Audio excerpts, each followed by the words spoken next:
చూస్తున్నాం. పిఠాపురంలో సందడి వాతావరణం కనిపిస్తోంది. జనసేన జెండాలు బ్యానర్స్ తో కోలాహలం కనిపిస్తోంది. అక్కడ నేడు జనసేన అధినేత పవన్ కళ్యాణ్ నామినేషన్ కార్యక్రమంతో పిఠాపురం దద్దరిల్లిపోతోంది. ఇప్పటికే కార్యకర్తలు అభిమానులు పెద్ద ఎత్తున పిఠాపురం చేరుకున్నారు. మరి కాసేపట్లో పవన్ కళ్యాణ్ నామినేషన్ కూడా వేయబోతున్నారు. మధ్యాహ్నం 12 గంటల తరువాత ముహూర్తంలో నామినేషన్ ను దాఖలు చేయబోతున్నారు పవన్. నామినేషన్ కార్యక్రమంలో పాల్గొన్న పిఠాపురం మాజీ ఎమ్మెల్యే ఎన్వీఎస్ వర్మ, స్థానిక బీజేపీ నేతలు పాల్గొనబోతున్నారు. ఇక నామినేషన్ అనంతరం సాయంత్రం పిఠాపురంలో వారాహి విజయ యాత్ర బహిరంగ సభలో ప్రసంగించబోతున్నారు.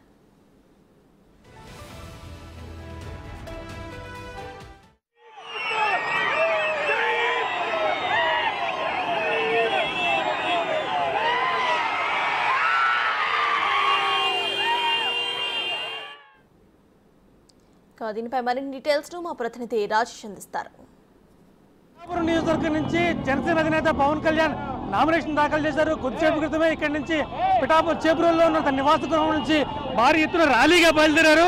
సుమారుగా 100 సంఖ్యలో ఉన్న కార్యకర్తలు కావచ్చు, జనసేన అభిమానులు కావచ్చు, జనసేన కార్యకర్తలు కావచ్చు, అందరూ కూడా పెద్ద ఎత్తున పవన్ కళ్యాణ్ ర్యాలీలో పాల్గొన్నారు. భారీ వాహన శ్రేణి ఆయన వెంట నడిచింది. సుమారుగా 14 కిలోమీటర్ల పాటు ఆయన వెనకాల వాహన కొనసాగింది. ఈ ర్యాలీలో జనసేన నాయకులతో పాటు టీడీపీ, బీజేపీ, జనసేన కార్యకర్తలు పెద్ద ఎత్తున పాల్గొనడంతో అంతా కూడా సంతృప్తి వ్యక్తం చేశారు. అయితే ముందుగా చేబ్రోలు గ్రామం మీదుగా వెళ్తుందనుకున్న ఈ ర్యాలీ చేబ్రోలు హైవే మీదుగా పిఠాపురం చేరుకుంటుంది. మరి కాసేపట్లో పిఠాపురం చేరుకుంటుంది.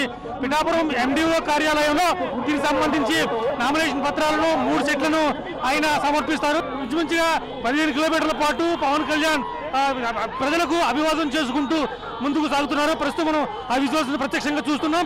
దీనికి సంబంధించి మధ్యాహ్నం 1 గంట తర్వాత మళ్ళీ గురుకులం హోటల్లో ఆయన ల్యాండ్ అవుతారు. అక్కడి నుంచి మళ్ళీ కార్యకర్తలతోనూ మండల స్థాయి నాయకులతోనూ సమావేశం కానున్నారు. అనంతరం సాయంత్రం 4 గంటల ప్రాంతంలో పిఠాపురం మండలం ఉప్పాడ వద్ద భారీ బహిరంగ సభలో పవన్ కళ్యాణ్ ప్రసంగిస్తారు. ఇది మొత్తం మీద పిఠాపురంలో నియోజకవర్గంలో ప్రస్తుతం ఉన్న తాజా పరిస్థితి.